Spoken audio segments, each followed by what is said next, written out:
Tine maswati siyanemukela nonke. Tine maswati ngenfokozo neluthango. Empumalanga entshonalanga eningizimu lasenyakatho ngalana nangale kwethaka lapho khona kufinyelela umsakazo wesiswati iSwazi TV the voice of the nation. Ngizathatha lithuba ngikubingelele ngikuvusele mbukelo eluhlelweni Buhle Betfu kanti sihambisana neSwaziland Tourism Authority sethi Hlomangwane vuka uvakashe. Lolu luhlelo loluhlose ukuthi lokufundisa kabanti ngete kuvakasha lapha eSwatini mbukeli. Kanti ke sibuya ngemandla sitabe sikulesela tona tekuvakasha lapha eveni la Kangwane. Phinde sikufundisa kabanti ngemihambo nemasiko kanjalo nemicimbi litholakala eSwatini. Libito lami ngingiyani Msibi. Kanti ke luhlelweni yari kuza ngihambi ngedwana nginalo gwala kunginompumelelo kuba Dlamini. Sikubingelele Nkosi sikuvusele lihlelweni uvusele nembukelo. Kunjalo Giyani kunjalo. Ngiphilile gwala lami kunjani? Ngiyaphila nami Giyani mbukela ngithatha lethuba lekubingelela ngiphinze ngikwemukeleke ehlelweni lakho lelithi Buhle Betfu iSwaziland Tourism Authority ihambisana nabo Buhle Betfu ithi Hlomangwane vuka uvakashe. Namuhla Giyani silapha eTini webukhosi elisithini sithe kuphela umkhosi wemhlanga.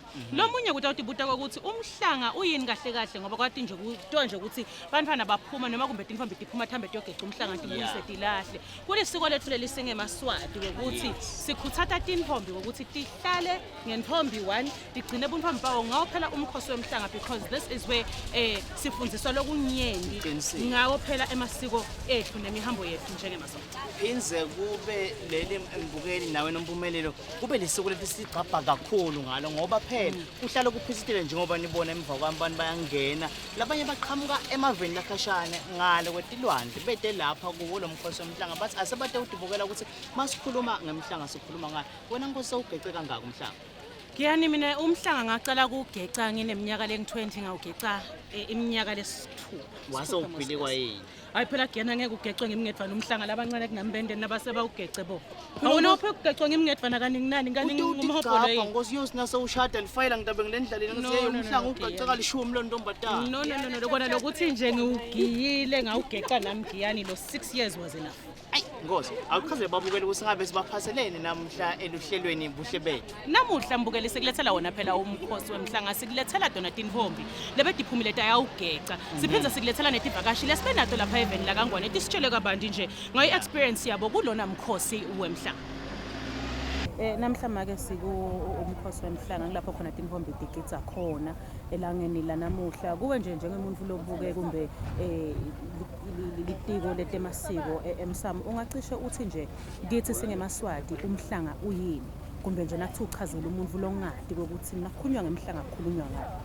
Ngingakefiki ke lapho mina bengathi njena le emasiko ethu siwagcina endzaweni njengala Kangwane siwagcinela sila Kangwane sibese ke sithatha letinfo lesitithola le kulendzawo yethu le ku natural heritage sitogcina ngayo etola amasiko lisiko nje lokusho ukuthi siyaligcina ngalokuthi sibe la Kangwane nje sesiligcinile usiko lwaMaswati siphinde futhi siligcine nangale mvunulo siphinde siligcine futhi lisiko nangale lulwimi lesilikhulumako nekudla lesikudlako kuningi ngekusho kwechachisa kwa UNESCO anike ama definitions elisiko kuze kube nge8 ndawugcina ku6 ngale tinfo lesesithethele ku natural heritage sesitogcina ngato lamasiko ngibekise nje imigcembe ngibekise imvunulo yethu emahawu ethu siwathatha le lapho kunetilwane khona nemigcembe nemibo yethu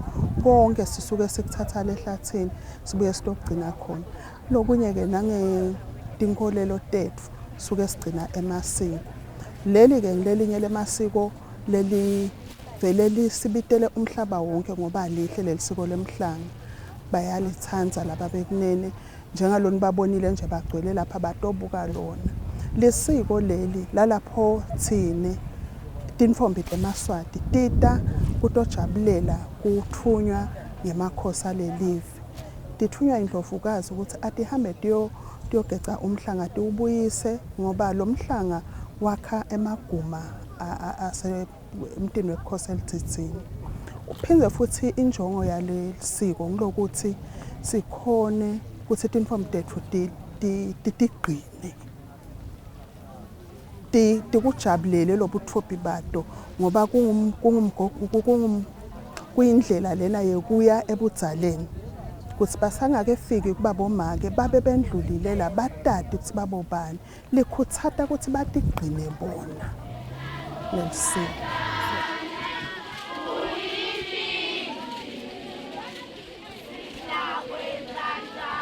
Litiko le-Swaziland Tourism Authority noma litiko letekuvakasha sijabule kakhulu ngoba tivakashi tengwenyama tibulala inyoka. Emahotela onke agcwele sitfolile nje imibiko ukuthi agcwele emahotela siyajabula kakhulu ngoba sithi live la kaNgwane liyatfutfuka. Lokunye lesikujabula ukuthi kunemave tivakashi tethu betingena nje lamtini wethu lalitsitsini kunemava lesingazange sesiwabona tovakashela, for example bo Finland, bo Slovenia nabo Pakistan nabo India. Kuyatshengisa ukuthi abantu banelisasa kakhulu kulomkhosi wemhlanga. So sijabula kakhulu silitiko letekuvakasha. Umehluko lesibona kakhulu ukuthi libutho liyachubeka liyangeteka. Njenga last year beba close to 90,000 kulomnyaka 100,000 and imbali iyavunula ibe inhle kakhulu. Sevele thina sibetiko lavakasha ngiyo image draw card yethu lesibita ngayo ama tourist ngoba ayaye afune kakhulu le date kwathi ukuthi unini. So sijabule nje kakhulu emakhosi nakasireleasela i date masinyane ukuthi umhlanga udaba mhla ka 4 September ngoba sitfolile kakhulu imibuto ukuthi bafuna kubhuka emahotela bafuna kude for umkhosi wemhlanga. So kulomnyaka vele bakhonile abantu babhuka on time beta emhlangeni. So libutho belilikhulu kakhulu siyajabula kakhulu. So lo tivakashi tengwenyama tiyangena tiyabuta information ukuthi kuze bangene ngekhathi stadium funa bende njani bangende njani. So lisilitiko lekuvakasha sijabula kakhulu siyathokoza kakhulu ngaleli langa lanamuhla. Simbali emaswati sivakazile sayinqoba i-AIDS. I'm here for an exchange program with my colleagues from Germany, UK. We are here with the Uniswa students, social work students, to work in collaboration in relation to the Sustainable Development Goal 11, that is bridging an inequality gap among countries. So as youth, what we can also help to bring out and support develop Africa to bridge the gap between the developed countries and then the lower African countries. So we've been here for almost 2 weeks. We've been to the cultural village. We are learning a lot from Swaziland. Your culture is so rich and so preserved, unlike other African countries who have lost their traditions and culture. We even went on hiking to the Sibebi mountain, and it's been very fun. We are learning a lot from Swaziland culture, and today we were here to witness the reed dance because we've heard a lot about it, and we also want to learn something from our other African countries. So I think that is why we are here. Okay. Now, from the time that you've spent in the kingdom, just how much have you gained from our culture? What is it that you like about it? Okay. And what are you willing to take home with you from it? Okay, I love this. It's almost similar to Ghana. We have a culture called the Dipo, where young girls, maidens, virgins who are also dressed like this, expose their breast and dress line. They have a particular dance they also dance. So I think it's similar. And what I've learned is that from the maidens, I think with the culture here, you have to keep your virginity. You need to be pure so that you can get a good husband, can get a good marriage. Yeah, so I think preservation of our virginity as a young woman. Yeah, I think I've learned something. It's almost similar to my country, so I love that. Okay. And I love the peaceful atmosphere here. It's almost similar to Ghana. So free, so nice people, and yeah.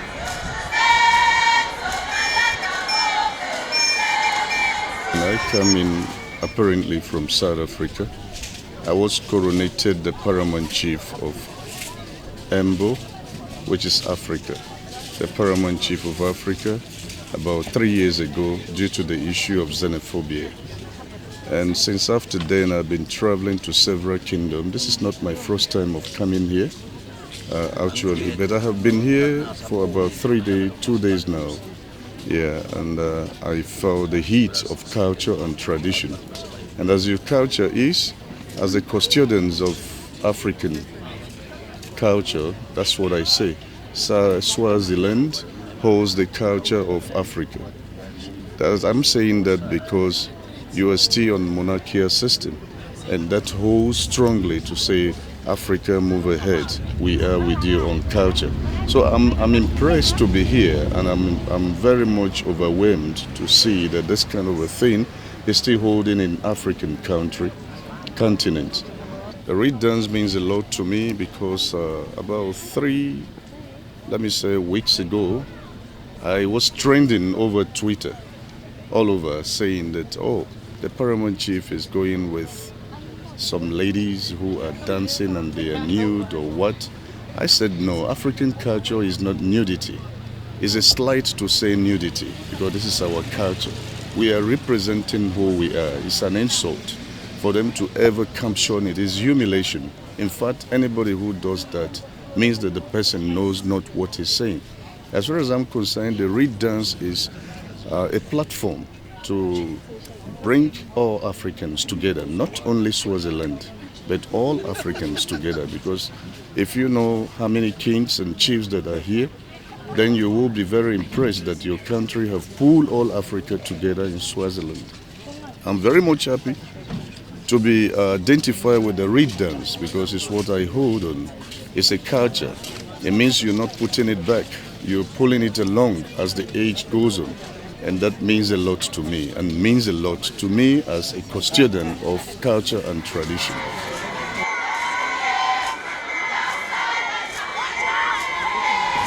Giyani lomkhosi lona wemhlanga udlala ichaza lelikhulu kakhulu ekuthuthukiseni ukuvakasha lapha eSwatini ngoba siba netivakashi letiqhamuka emagumbini omane omhlaba ngesheya kwetilwandle la kaSadaki tite tohlanganyela nathi kulomkhosi longaka wemhlanga nomkhosi wemhlanga ngumkhosi lokubonakala ukuthi sowudosa abantu labaningi kakhulu uta kuleli velele tsineke betekuvakasha kuyasijabulisa kakhulu lokho ngoba kuyatithuthukisa kakhulu tekuvakasha tinombolo tiba setulu ngalomkhosi lona wemhlanga kubonakala ukuthi umnotho welive uyathuthuka uthuthukiswa ngileti vakashi letifika kola eveni kulethwe ngilomkhosi wemhlanga sibonakala ukuthi umnyaka ngemnyaka kunemehluko lomkhulu ngekukhula kwetinombolo kuya edulu kuyasijabulisa lokho kakhulu sibonga nje wole makhosi elive ukuthi asigcinele lo mkhosi lo noma lelisiko leli lemhlanga ngoba semaswati luwahlanganisile abumbana abamunye babonakala ukuthi sive semaswati siyathuthuka lelive emnothweni liyathuthuka futhi siyacela emaswatini ukuthi atiphathe kahle tivakashi atikhulumise kahle atichazele kahle nekuthi khomba nje indlela noma ngabe setilahlekile tivakashi kuze tokhona ukuthi siphindze tibuye la eveni la kaNgwane Giyani utawati ukuthi kuletha tivakashi eveni kuyindvo lelikhulu kakhulu noma kumaketha live kwende ukuthi abantu bavakashe la indvo lesayidule kakhulu ngakona ngabe lelithuba silitholile lo mkhosi wasilethela leti vakashi umsebenzi wethu ukuthi tiphathe kahle leti vakashi ukuze titophindze tibuye futhi eveni la kaNgwane nako ke ukuthi silihlobise live phela live libe nelihlobile tibi singatilahle sinoma kanjani kodwa sitilahle la kufanele khona kunetindzawo ke letilungisiwe ukuthi tibi ungatilahle phasi utifake kulo mgqoma loyo kuze live litohlala lihlobile live ke nalihlobile linempilo eGiyani litawuvakashelwa abantu live nalihlobile ngoba kungqola nako Giyani kudala tifo ukhanza ukuthi kuloko kungqola sekuphuma neliphunga lelibi labanye abantu sekuyabagulisa lokho kanzi ngike ngasho nje langaphambili Giyani ngathi tona letibi tinemthelela lomubi kakhulu etintweni letiningi kakhulu kuyo imvelo tinemthelela lomubi letibi nekuthi ke nawu tilahle kabi sowungakhanza ukuthi uvuke esibhedlela ngenza ukuthi ulahle kabi tibi unyathele iplastic washelela waphuka unyathele icembe la banana washelela waphuka soye esibhedlela kanzi kube botigcine kahle tibi watifaka emgqomeni bongeke uthole leyo ngoti leyo. So siyacela ukuthi sibambisane naso siveze eMaswati nayo nje imbali sibambisane ukuthi silihlobise live la sikhona khona. Eceleni kwami imbukeli kunasindiso Dlamini lo nginobuhle emasiko nemvelaphi yakuleli pheceleti Miss Cultural Heritage lokusho ukuthi yinvombile nalemelela emasiko akuleli sindiso asikubingelele sikwemukele ehlelweni lethi Buhle Betfu. Ngiyabonga kakhulu. Ngicela ungichazele inkosi ukuthi kuwe kuba kulomkhosi wemhlanga kusho ukuthini njengenvombile emelele emasiko kuleli. Kimi kukhombisa imfokotola enkulu ukukhombisa ligcabo lenginalo ngemasiko ami. Ngiyajabula nje mangibona imbali engaka kusho ukuthi angikho ngedwa le role yokuthanza amasiko ngoba phela amasiko ngiyolazivulela iminyango leminingi sibantu abasha. Nakhulunywa nge-Miss Cultural Heritage Nkosi kusuka kukhulunywa ngani kukhulunywa ngabani? What is your role as Miss Cultural Heritage in the kingdom? Kukhulunywa ngembali lemelela emasiko umuntu lo ongakhona ukuthi mawuta kuye akutshele kabantu ngemasiko nomfuno mabafuna kuphuma ngaphandle kwemavi bayokhangisa amasiko ngiyelaba amchuba embili ukuthi hamba sikhangisele amasiko kulamanye emavi. I-role yami kukhuthatha imbali ukuthi itiphathe kahle itigcine kuyitshengisa ukuthi mawuthanza amasiko benefita kanganani empilweni. Okay. Now ke Nkosi kulomnyaka na ungasitshela nje ukuthi umhlanga wena sowugece kangaki ne experience yakho ke yekugece kuta kulomkhosi wemhlanga kuwe kusho ukuthini? Okay, umhlanga sengiyugeca ko6 kulomnyaka lona. Solo kuyangeteka lokunanzi ngoba lo nyaka nje libutho beliliningi kakhulu ngoba ngikhuluma last city nje sigece for sure sishiye halfini. Kube bekuthiwa siyogeca phinza ngibona ukuthi khona stokuthola the way lebe sibaningi ngakhona kulomnyaka kube mnanzi kakhulu netingoma betivuthiwe emgwaqweni imbali bejabulile kude lebe ba misbehave sibahamba bathuka lesihloniphe nje kakhulu kulomnyaka. Alright. Now Nkosi na ungake nje ungichazele ukuthi kuwe njengembali yeliswati lo mkhosi lona kahle hle usho ukuthini? What significance does it have? Kimi usho ukuthi angichubeke ngiphathe kahle umhlanga wawubekela ukuthi bamfa batiphathe kahle ngoba initially kutata intombi lethu umfulo seyintombi involo ongathinsi so mawute emhlangeni usuku usasho ukuthi cha mina bonke solo ngiyimbali ngichakazile ngiyanyaka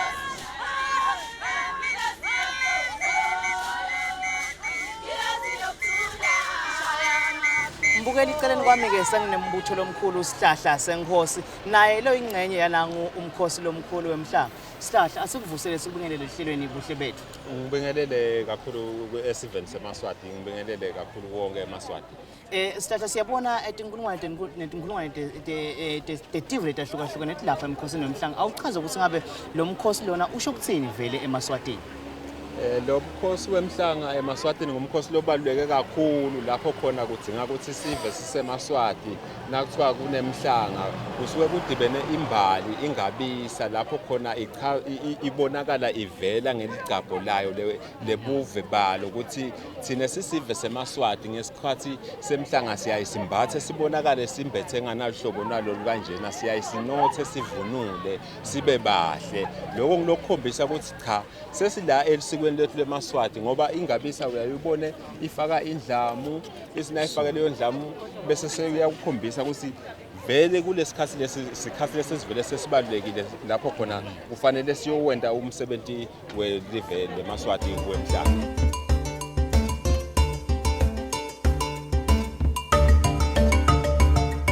Eceleni kwami ngembukeli nginembali leqhamuka esikhwahlande kwaZulu Natal leyithi ke kusukela ngeminyaka wa2010 solo bayeta kuwo umhlanga wakangwane usho ukuthi sengumnyaka wesikhombisa lona solo bayeta kuwo umhlanga waseSwatini. Kodwa sichazela ke ukuthi ingabe yini lebenda ukuthi bede imihle nemalanga. Sinivusele ehlelweni Buhle Betfu.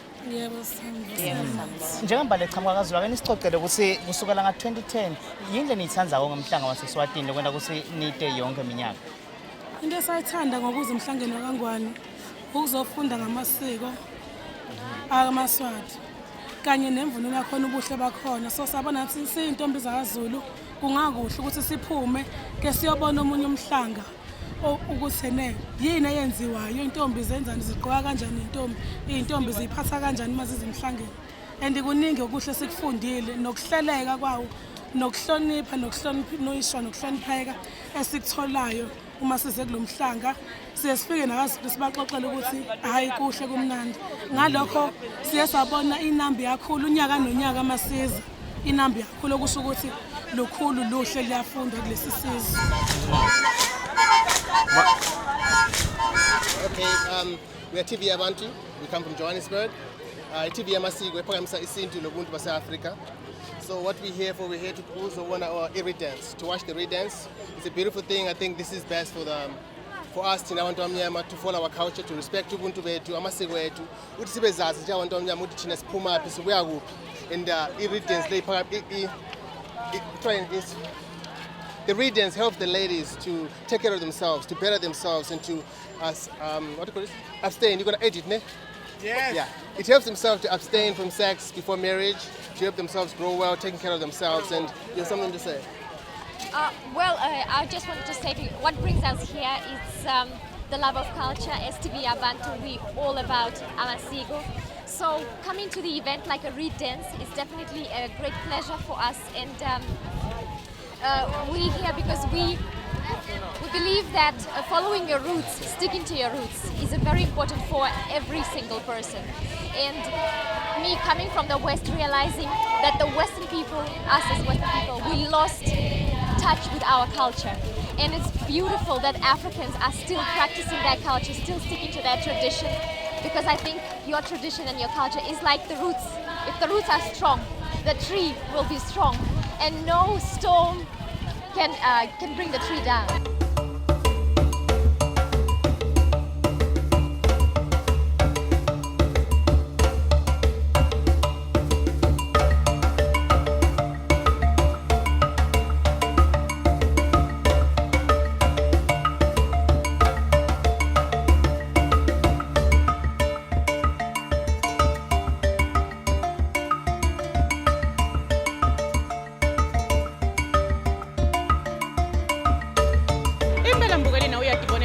bekukuhle kulonyaka kuumhlanga walonyaka lapha phela emntini wekhosi yeLTD kanti ke nangabe bowuselele emuva ungedi kutawubukela ngiyakukhuthata ukuthi eminyakeni lodaka kube nathi khona la sisatawubona yona imbali yenda njengoba yenda namuhla ngoba wena Nkosi injongo yethu lapha kaBuhle Betfu ukuthi silethele umbukeli bonke buhle belivela kaNgwane ngoba tizawuthi ngicebeleka kungaba yimikhosi lekhona event kungaba yimicimbi lekhona lokwenda ukuthi silivela kaNgwane sigcame sehluke kulamanye emave sibonile ukuthi awu Umhlanga bayawuthokotela nabo bekuhamba bathi ke ababe basasala ingani phela imbali yasisiphahla Nkosi ihamba ngeticheme ishito ukuthi lenye kusukela ngeminyaka wa2010 so lo baba ingcenye yemhlanga wakaNgwane labanye basuke Gauteng Giyani labanye basuka khona phela KwaZulu Natal impela nabo babona ukuthi hayi bayatichenya ngebuntombi babo yeah lokusho ukuthi umhlanga wethu uyawuhlale ukhanga tinkulungwane netinkulungwane tesive semaswati wona lapha ekhaya ongakuphumeleli ukuthi uye emhlangeni sakukhuthata usingeminyaka lodako